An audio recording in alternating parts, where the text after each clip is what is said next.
No, you're just catching me between two big shoots, so I'm, just forgetting everything. You know, you're catching me between two big naps, so...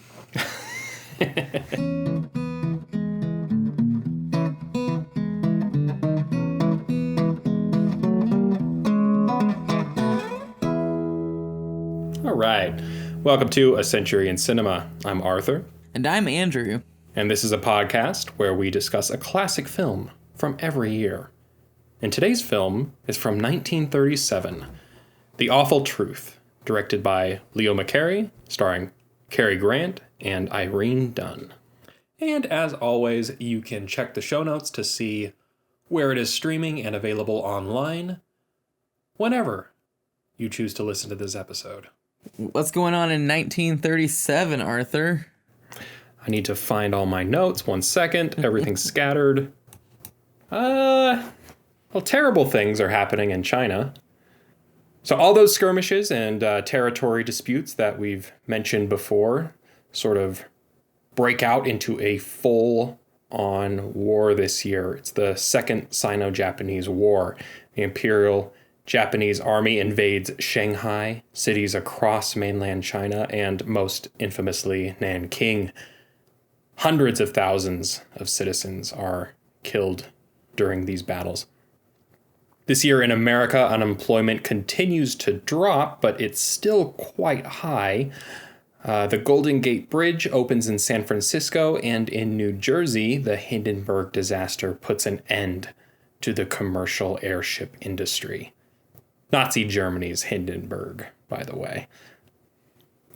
1937, Amelia Earhart disappears this year during a flight across the Pacific Ocean.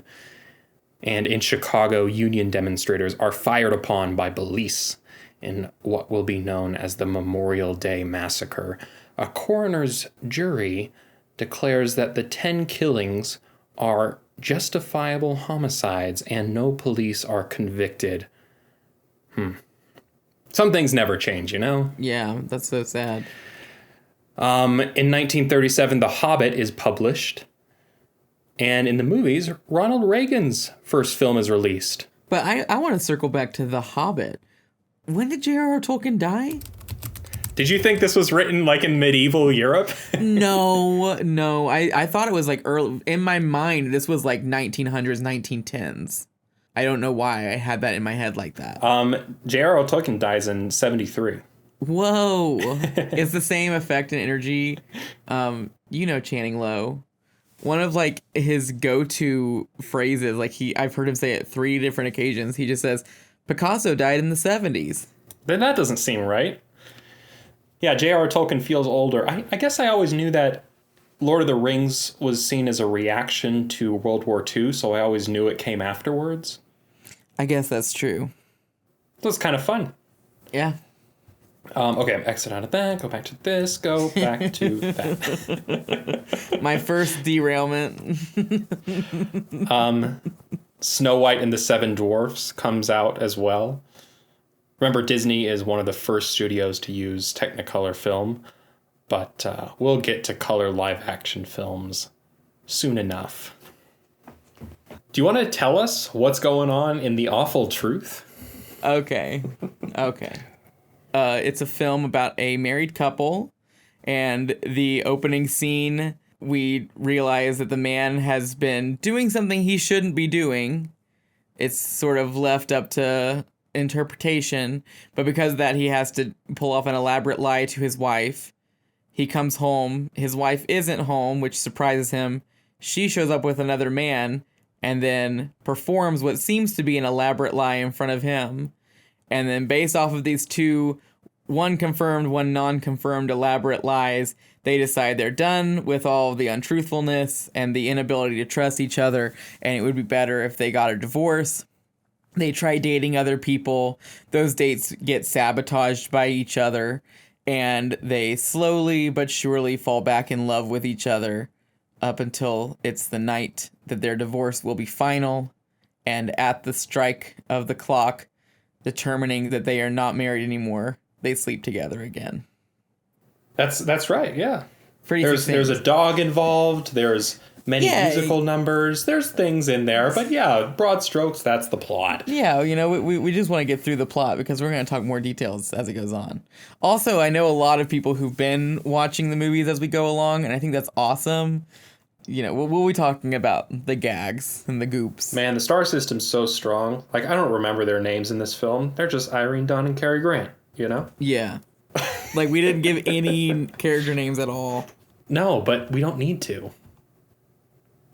Yeah, and this was made at Columbia Pictures, which was one of the smaller studios. Like, they had Frank Capra, I think, as their biggest director. But yeah, they were pretty small at this point. What did you think of this? Well, I really liked it. And no secret that I just really like Cary Grant in general. I loved His Girl Friday and Arsenic and Old Lace. And then most recently, North by Northwest. I mean, I just love him as an actor. So yeah. I loved him in this. I thought the movie was a lot of fun. It took me a second to start laughing with the film. Like, the comedy feels a little old, but I was watching it by myself, and eventually I was laughing out loud. And that's all that needs to happen for a comedy. I was laughing. I was having a good time. Yeah. What'd you think of it? Oh, I was belly laughing, man. I was full, my infamous, like, Santa Claus deep chuckle, like, the whole movie. Every single scene. I mean, well, I guess, yeah, the very opening part when things were just being revealed, where he was, like, at the tanning bed and stuff, I was like, okay, he's being a little mischievous.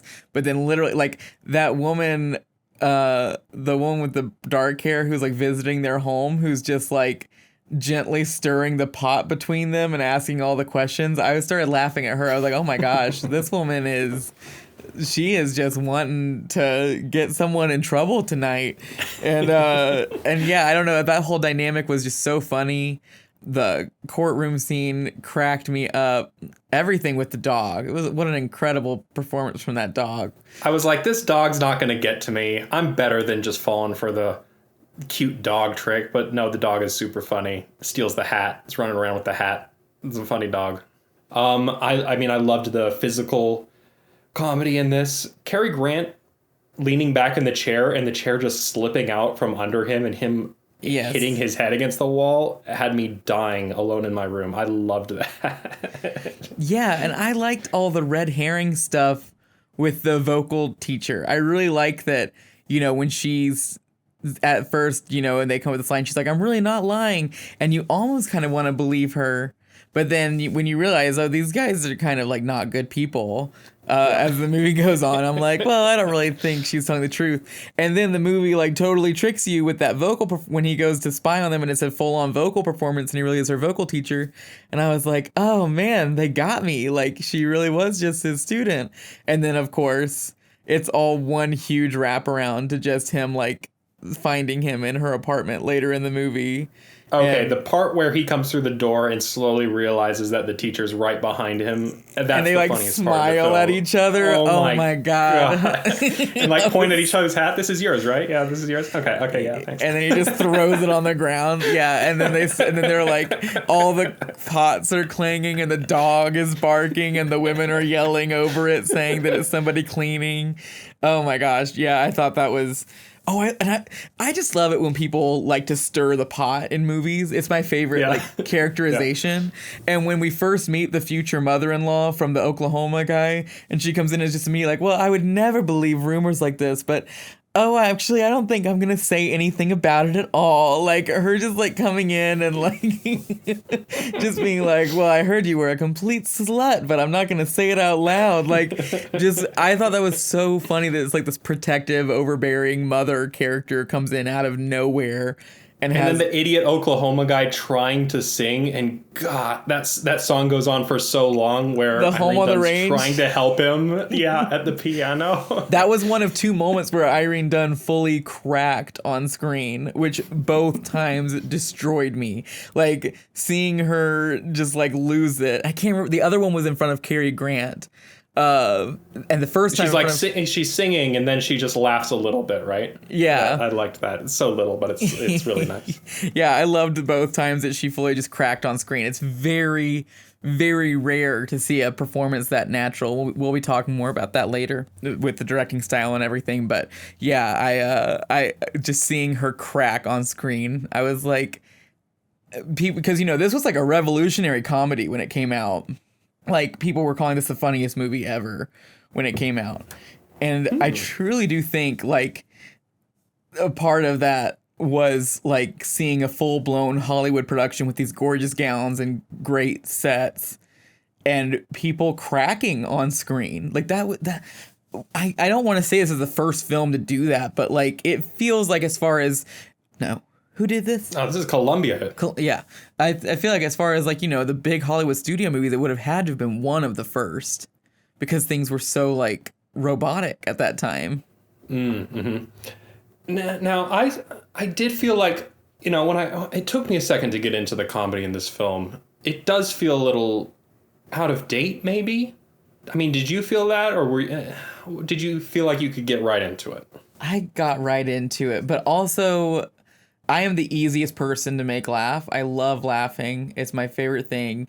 And if I'm seeing a comedy, I will literally give you the first laugh. Like, even if a joke doesn't land, even if something isn't funny, if I'm in a live audience in a theater production, I will give them the first laugh. Because sometimes the people on stage sort of need that. Yeah. And then from that point forward, it's all genuine. It's like, if you can make me laugh. Yeah, so this movie started, and I thought even the opening jokes were just landing. I was like, oh my gosh, this is a good cast. These people are funny. So, like, I guess I know Cary Grant best from His Girl Friday, and that's Howard Hawks, right? Mm-hmm. And that has such a quick pace, like, back and forth, firing jokes left and right sort of deal, and you catch one thing, but you miss another.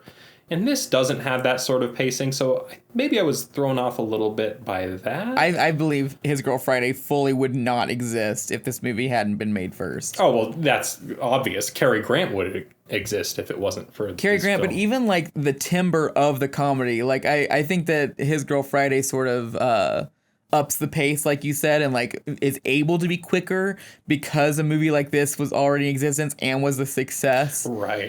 Right, and that just comes naturally. But they both fall into the genre of, like, the screwball comedy, which feels like a comedy genre that is married to this age, this time in Hollywood. There's certain qualities that you recognize that you don't see very often anymore, or they all kind of have similar tropes. Men and women fighting each other, that quick fire back and forth dialogue, getting into weird situations and, like, trying to wriggle out of them. I don't know. There's just a quality of screwball comedies that feels a little outdated, but at the same time, I still really like it. Yeah. Yeah, I don't know. I guess I don't even feel like this is the first time I've talked about this, but it's hard for me to feel like comedy from this time period is dated, even though it literally is. But my brain is just, like, I have a full switch for, like, when I'm watching, the Philadelphia Story or Adam's Rib. My brain just sort of, like, aligns with it.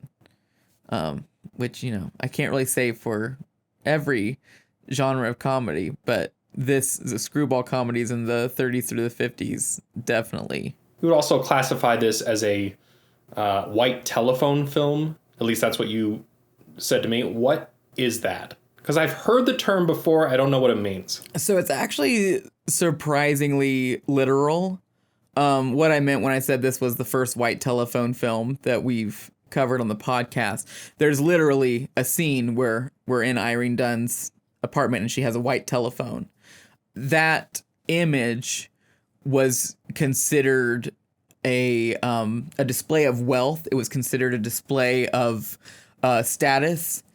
It actually became more of a popular term. We're getting close, but it became more of a popular term in the 40s, 50s, where there would be high stakes melodramas where people would be living in these huge mansions and they always have white telephones.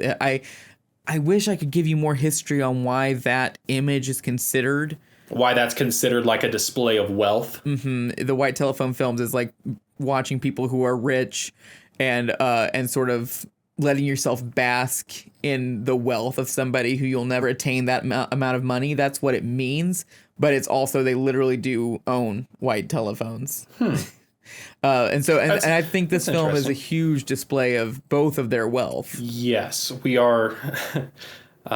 We are in the high society of New York City.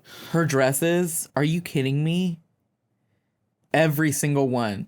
Every time. Yeah. Oh my God. Yes. I was full. My jaws would drop when she would walk through. There was one, it's like this pinstripe blouse jacket skirt combo that she's tying together with this really thick black belt. And I was like, I want that. I want that on my body right now. I thought her costumes were amazing. So, we're in the Great Depression era, and I guess that feels a little ironic that a film that's about wealthy people does so well with the masses. And do you think it's really just that it's sort of that this film is allowing regular folks to feel like they are living amongst the high society? Is that kind of what it is? Yeah, I mean, and I think that still exists today. I mean, I know this isn't a great modern example because it ended a long time ago, but Sex and the City, is the same thing of people wanting to escape when they're watching something, and part of that escapism is being a part of this high society world. And all these people who have a lot of wealth and money to throw around and can just pull lawyers out of thin air and get divorced willy-nilly, I think especially in the Great Depression, when probably a lot of people, I think a lot of people are probably stuck in couple situations, living situations that were probably very uncomfortable at this point in time. And so it is just escapism. I do think there's another element here, though.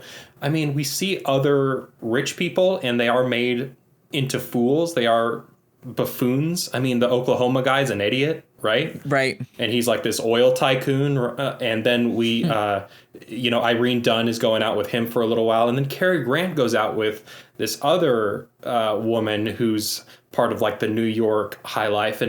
And her family's stuffy and not really likable at all. So I do feel like the film is also poking fun at the rich as well. So that's kind of fun too. That's something that I think a lot of people can get on board with as they're watching this film. Yeah, it's sort of humanizing them to the point that you can relate to them, and then you get to relate to somebody who is rich, and at the same time making fun of the people they're dating and stuff, so that you get your critique on people and how far away they are from real society and real people. And that's showing in how far removed they are from the natural dynamic of our main couple, even though they're all in the same tax bracket, But again, that's like a subtle way of keying your audience in and letting them sort of relate with these two very rich people. Mm-hmm.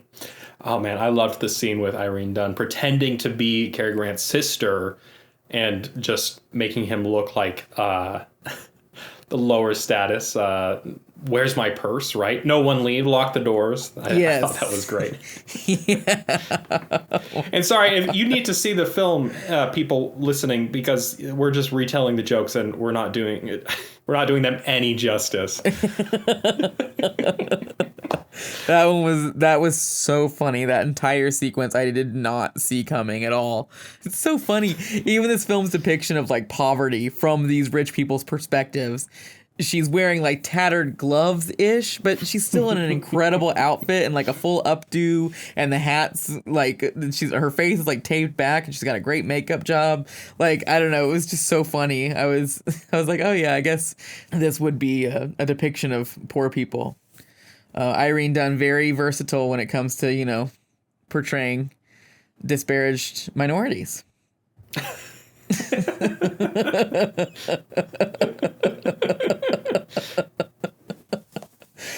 What is that film? What's that film called? It's Showboat. Showboat. She performs in blackface in it. I stumbled across that picture during my studies for this podcast, and my jaw. At first, I was like, why is this showing up as Irene Dunne? I mean, I could tell it was somebody in blackface, but I think there was just a part of me that didn't want to believe it. And then I pulled it up and stared at it for 10 seconds, just shaking my head like, oh no. But then I did further research, and I think this is interesting. This movie was her trying to sort of reestablish herself because her reputation took kind of a big dig because of that movie, and she got a lot of negative reviews for doing blackface in that film. So this is my little 2020 tidbit. People who are acting like, blackface is something that's super recent, even saying it's as recent as the 60s or 70s and needs to be put in check. People fully in 1937 were putting that in check and saying this is not okay and you can't do this. So it's kind of like The Birth of a Nation, how a lot of people are like, oh, it's a product of its time. But no, it's not. People back then knew that this was bad. Yeah. So I thought that was interesting reading that she got really lambasted for that. The main difference isn't how we see it culturally. It's how studios would allow it to be put in and saw it as a form of entertainment. So I think that's the main thing, is the money behind it, and the studios like allowing it to be in because they were like, screw what people feel. Now they're a little more aligned to sensibilities in a good way, I think, as far as that's concerned. Yes. I mean, was she desperate to really redeem herself and she took this job? Yes, her taking this job was her trying to, because she wasn't aligned with any studio at the time. So I don't even know if she was trying to align herself with the studio as much as it was trying to be involved in some sort of big budget film that could just sort of change the way she was being seen. She was a Broadway actress first, and she'd been doing musicals, so I think she wanted to be seen as more of a comedian. And I think it worked. I think she's hilarious in this film. To give us context, during this time, actors, talent, they're all under contract with one studio. So the studio system has one person cycling through various roles through all of their films, but they're not like freelancing and jumping between different production companies like actors do today. It's interesting too, Irene Dunne sort of trying to redeem her name, and Cary Grant, this is considered by many people to be like his breakout role. This is where he really establishes his name and becomes the Cary Grant that we know and love. Yes. Why don't you talk about Cary Grant for a second? I mean, you got a big old man crush on Cary Grant, and I respect it. Cary Grant, his real name is Archibald Alec Leach. You can see why he changed it to Cary Grant for his show business career. He starts out in vaudeville theater and slowly makes his way into the movies. I've watched a couple scenes from his earlier pictures. He looks so uncomfortable and out of place. It's really strange. It's not until this film and it's through the director's input, Leo McCarey, that he really becomes the character that we see later on. He looks so uncomfortable when he's acting beside Mae West and Marlene Dietrich earlier on in his career. Well, I'm happy you brought up Marlene Dietrich because I do love, we're able to tie certain things in with earlier episodes. And Joseph von Sternberg and Marlene Dietrich they are taking over Hollywood right now. Like, they are just about to peak and then it's going to be over. But, this is kind of their decade. Mm-hmm, mm-hmm. And yeah, he, as far as I know, it was an audition from Cary Grant, and he immediately was like, that's the male lead. So he saw it. He saw it in him before anyone else did. He'd only done bit parts in a few small roles before Blonde Venus. Also, another tidbit about Blonde Venus.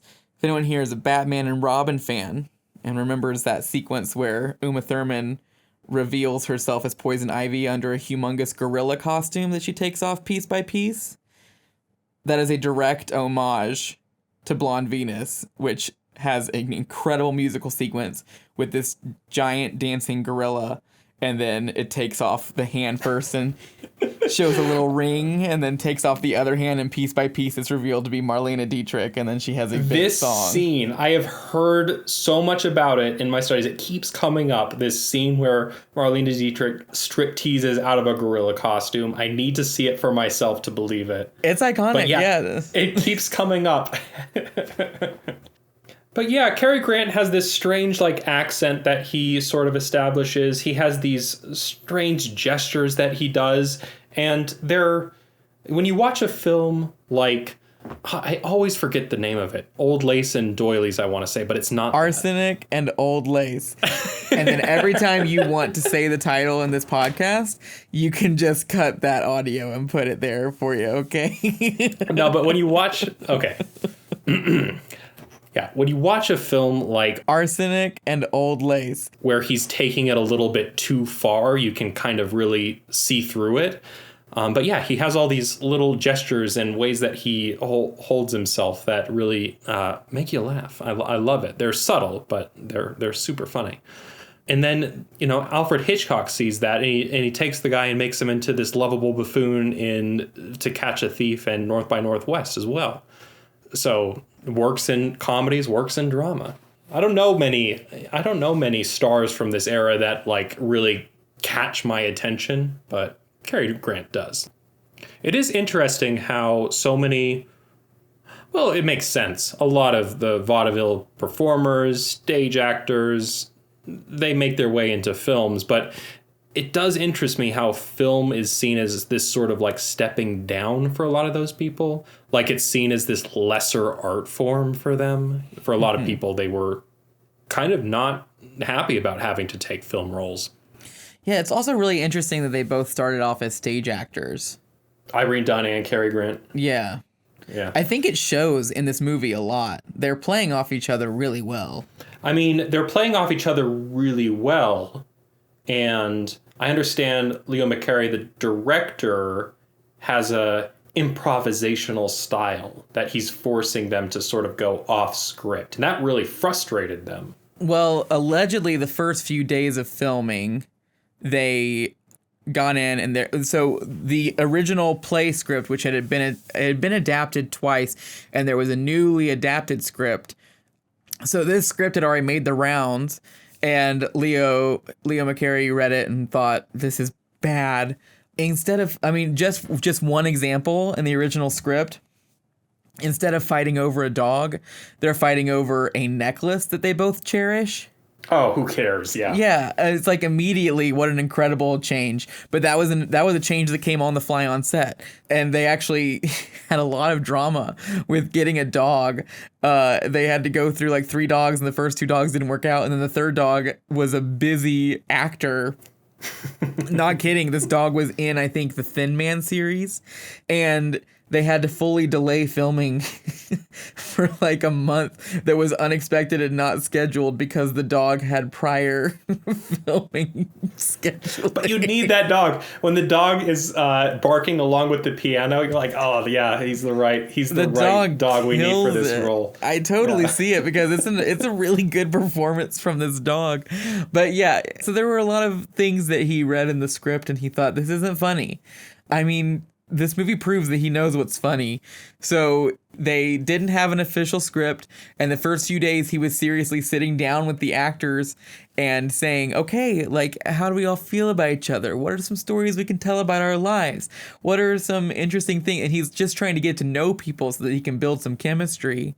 And then Cary Grant stormed off the set and was like, we need to be working. This isn't going to happen. This movie's going to fail. And everyone's very used to the Hollywood system of get in, do your dailies, and get out. And so they all saw this whole sitting around and building chemistry thing as a complete waste of time. And so to satisfy them, Leo McCarey did a full, like, he blocked a whole scene and shot it like you would a Hollywood film. And Cary Grant stormed off of that and said, this is horrible. He doesn't know what he's doing. But Cary Grant, there's so much drama here. Cary Grant tried to pay, I think it was $5,000 to get himself off the film, and he sent that to the studio head. And Leo McCarey got so pissed off that he did that he offered an additional $5,000 to the studio to get him out of the movie. And the studio head just flat out denied it, which is, you know, they both hit a really lucky break there, because it would have been very easy for a studio head to be like, oh, I'll take $10,000. Good luck. And this movie would have never existed. But that is crazy to think that this film is considered to be Cary Grant's like breakout performance, and he hated working on it, and he was trying to get out of it. That's fine. Well, and I don't think it's fair to say he hated working on it. This all happened within the first 2 weeks. Once they got going and they were running scenes and he was letting them freely improv with each other, Cary Grant had a great time. Like, everyone says that when it came, because Irene Dunne as well, we can't miss her here. She was crying every day on the first 3 days when they were sitting around talking about their feelings and their past and stuff. She was like busting into tears, partly because of the story she was telling, and partly because she was like, when are we going to film this movie? I need this movie to happen for my career to work out, and it's not even going to happen. We're sitting around talking about our feelings. And so, like, it was, those first 3 days were just really, really rough. No one knew how to handle a director who wanted to trust the actors more. But yeah, allegedly once they started getting into it and they were having their dailies and stuff and he was letting them bounce off each other, it worked really well. And you know what? I think going through all that drama with each other probably helped build the chemistry even more than he could have anticipated by doing the other exercises. Because that's like traumatic. And once you go through something like that, like I've been involved in shows before where things just crashed. So I really think going through something like that with a cast, I think it reflects because they all feel so comfortable and so funny around each other in the movie. Yeah, plus when, you know, the studios are trying to make art into this mechanical process where you write the script and you say it exactly as it's written, and all of this, it just produces bad work. And Leo McCarey, he won an Oscar for this, right? He won Best Director. He won Best Director, yeah. Really funny that like his style was so unorthodox, and he got an award for it. But infamously, as he's receiving the award and giving his speech, he does say, "You gave me this award for the wrong film." He directed another film that year that he thought he should have won Best Director for. Oh my God, drama queen. Oh, he directed Make Way for Tomorrow? Whoo! That is a tonal switch. This is like a really depressing film, right? It's like so yeah, Make Way for Tomorrow. He probably should have won Best Director. Ozu, when he was making Tokyo Story, now considered one of the greatest Japanese films ever made, took inspiration from that film when writing his script for Tokyo Story. So there you go. Irene Dunne was also nominated for Best Actress. She did not win. Irene Dunne nominated for an Oscar. Why isn't she more like well remembered going forward? You said she wanted this film to re-energize her career, and did it? I don't think it did. She got more work after it for a second.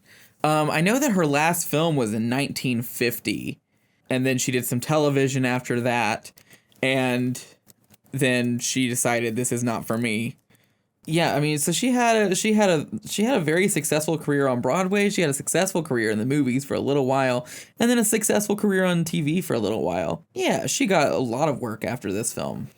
I mean, I knew her name going into this. This is the first film I've seen starring Irene Dunne, but I don't know her super well. Well, and she also was disappointed because her films were flopping. The ones that she was headlining were flopping. She did 2 more films with Cary Grant, and they were kind of seen as a trilogy, but even the last one of those was a pretty big flop. And then I can't remember the actor's name, but she did another 3 romantic comedies with another actor that were also sort of seen as a trilogy, and also the third one completely flopped. So I think that she just kept feeling like every time she was like making a step in the right direction and doing something good in her career, somehow it would blow up in her face. You know, that's all conjecture, but I think that's why she couldn't do it anymore. I mean, she is the one that's like said in interviews and stuff it was because her films were flopping later in her career that she had to quit. That's sad. She's super funny in this. Yeah. And I love the way that she has this fake smile that she can plaster on. Makes me laugh. She has great timing in this.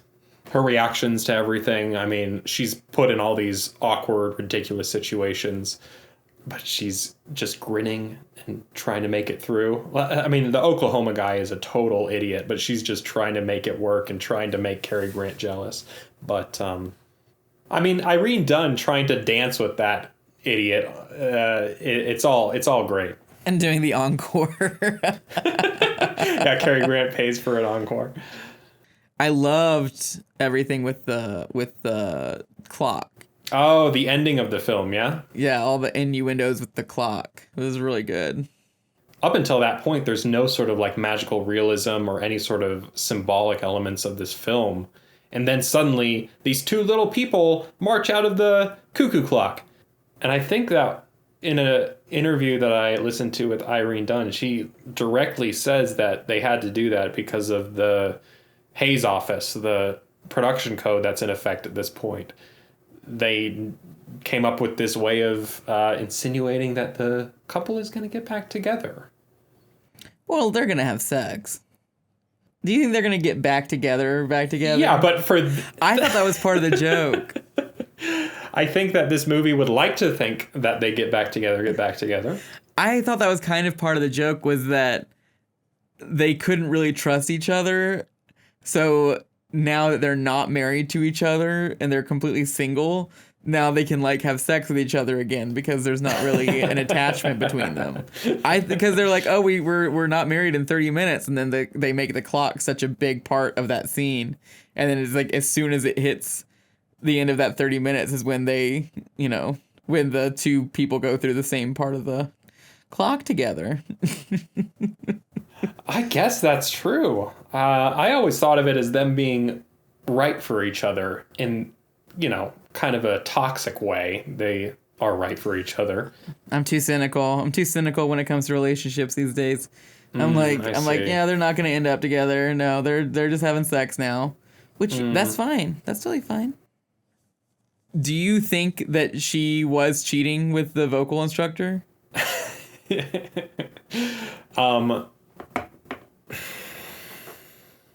I don't think she did. Oh, really? Why else would he be in her apartment? Here's the thing. I guess I just like... here's the thing. I think I like both of them as characters, that I want to think that they both didn't cheat. I want to think the best in people. I'm wrong, but I want to think that he say in that he just opening needed scene? some space, but he wasn't cheating or anything like that. Oh. But they just misunderstood each other throughout the whole film. I think that's boring. I don't think that's anywhere near as funny. I thought that was very obvious that they were both like being cheating on each other, but they couldn't really display them doing full-on acts with each other because this is the Hays Code era, so we can talk about that a little bit. Yeah, I don't know. I think it's I think it just comes back to me wanting to think the best in our two hilarious, lovable characters. I would agree they're hilarious and lovable, but they're also horrible people. And I don't think either of them, even like from the character traits that are fully displayed within the film, I don't think either of them are above cheating. No, I think you're right. Yeah, Hays Code, really interesting discussion with this film.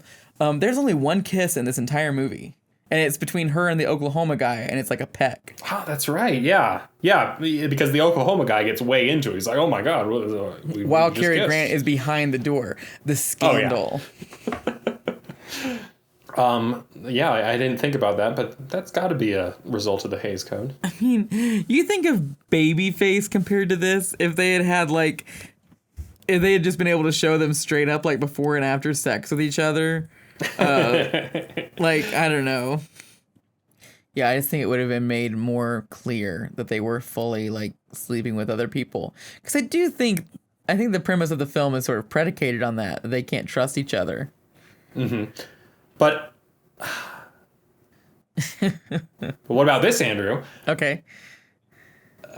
would we not have that trust issue ourselves if we knew they were sleeping with other people ourselves? You know, that mystery, that kind of like unknown element of it sort of makes us intrigued. What are they actually sleeping with other people? Can we trust them? Is that part of the fun? I thought it was fun. I can see that. I mean, I think that it is supposed to be open for interpretation. See, and I'm not married to any side. You're married to Cary Grant.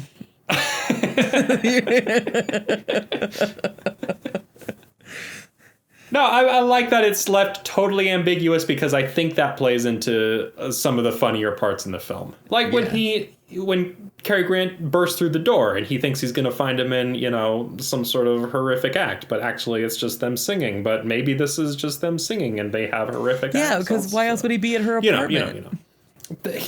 Private lessons. You need private lessons. No, they do the private lessons at his apartment. That's established earlier. Why is he at her apartment? Oh, you can busy. She doesn't have a piano or anything. Couldn't drive to the other side. Or does she have city. a piano? She doesn't have a piano. It's meant to be ambiguous. That's the fun of it. Oh, because the truth is awful? We're going to our review. I can't tie in the title.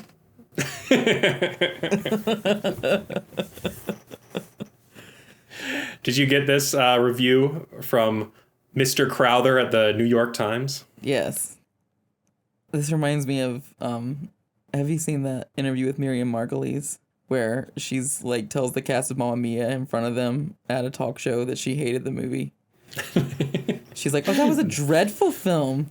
And like it's in front of the cast of Mamma Mia. Graham Norton's like, it was the film of Mamma Mia. People loved it. And she's like, oh, yes, it was very popular with people. And he's like, well, yes, Miriam, that's what we're hoping for. That's what we're trying to achieve. That's what we're doing. Yeah. And that's what this review sort of reminds me of. That's very popular. This review comes across as so snotty. Yeah. It's very popular with people. Saddened us to the point of tears. Oh yeah, this is the Pauline Kael of 1937. A shade self-conscious. Does the story disintegrate under analysis? Is that what just happened when we were talking about it? Did it disintegrate? It kind of did. Are they making a good point? If any jest in dramaturgy is more ancient than the piling up of rival males in a lady's boudoir, it must be Antarete the Greets, a fact which doesn't keep it from being pretty funny and the awful truth. That was good. You should go into film critiques. Yeah. The awful truth is awfully unimportant. Don't you love critics? I do. Yeah, I'd say the summary of this review is that the critic will admit that the film is funny, but is lamenting the fact that it is for the masses. Yeah. Heaven forbid comedy be for the masses. Comedy is a high art. And, like, you know what's funny is that it is. But, like, like it's hard to do. It's hard to make people laugh. Yes, exactly. In its own way, it is high art. It's just not, like, in the way that people who define high art would like to establish it.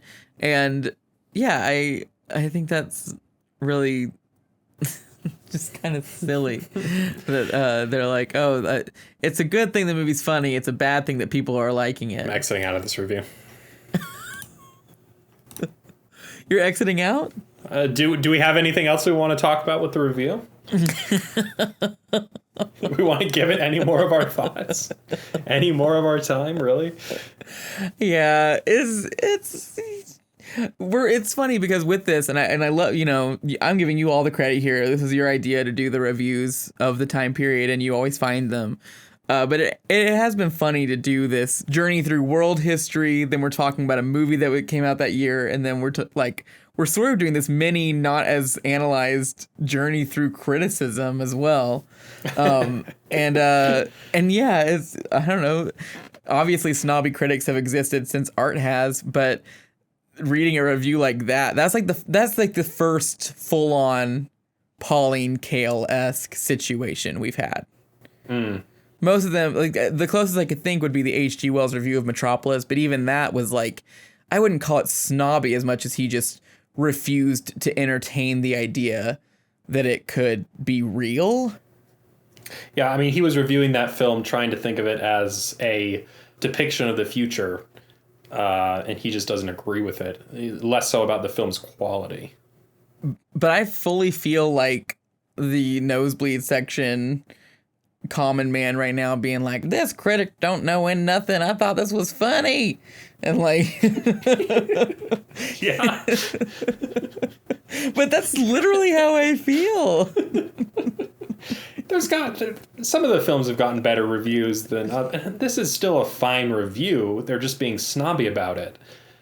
Yeah, I guess a lot of the reviews up until now have been summaries of the plot with, just like a comment at the very end. Yes, it's literally been most of the reviews. At least this gives us a little bit more of a thought process and like the writer's opinion. That's what I was kind of saying. It was like the first like good review we've actually read. Truly, I would say that, and we just like we hate it immediately. We're like, this is wrong. They're wrong. Yeah, if you want to be snobby, go read a book. Ooh, you A-heads. Arthur's hot tonight. I think that's good for The Awful Truth. I guess I do want to mention that some of the comedy feels so physical, which is great. It's sort of like a callback to the silent era. That's fun. What would you say was your favorite gag? I mean, the part that made me laugh the loudest was when Cary Grant slips out of his chair. That was really good. Small, and it's stupid, it's just someone falling out of a chair, but it was hilarious. I really loved them singing Home on the Range together and her jumping in on the harmony. Oh, that's great. And like, yeah, just seeing, you can just see on her face, there's just this one moment of her losing it. And I thought that was just the funniest thing. That and the dog jumping up over and over again to get the hat out from behind the painting. That was really funny to me. That like the dog was like pretty much sabotaging the whole plan. Like it felt purposefully from the way it was being shown. Yeah, this was a really great film. Oh, that's another thing. Like the situation of the hats being exchanged, like you could watch that without sound and still get it. Like this it feels like something that could exist in a Buster Keaton or Charlie Chaplin film from the decade previous. Is this our first comedy from the 1930s? I think so. We've been really stuffy. We've been a little stuffy. Been watching, some... Oh, I'm sorry. No, this is our second comedy. The first one, Things to Come, last week. Oh. I don't think that's a controversial opinion there. Okay, I'm looking up what we're going to be watching next week. 1938, The Adventures of Robin Hood. Starring Errol Flynn. Ooh, Errol Flynn. I am excited. I have not seen any films with Errol Flynn. Oh, this is a great one. The Adventures of Robin Hood, available as of December 2020 on HBO Max. But you can always check the show notes to see where else you can find it. It's our first film in color. So exciting. We're moving right along. I feel like we just started watching talkies, I know. Well, even the episode for the 30s have just gone by for me in a weird way. And I can't tell if it's because, the podcast itself is becoming more of my routine, or if it's because these like past 3 months have felt like a week. Yeah, but either way, yeah, I can't believe that we're almost done with the 30s. It's kind of crazy to think about. I mean, I feel that's a nice sense of accomplishment on my part. That's a nice chunk of the century. Yeah, we're a fifth. That's a fifth. One fifth of the century. And all these new films that I never would have watched if it wasn't for this project. So I'm loving this. But that's our discussion on The Awful Truth. Yeah, that was a lively podcast. I just want to give a shout out to all our Patreon members who keep the show running. Thank you all. You too can become a patron and get access to bonus episodes linked down in the show notes. You're listening on YouTube now, so like and subscribe and comment down below. Tell us if you've seen the film. What did you think of it? Did we miss anything? Thank you all for listening, and we'll see you for the next one.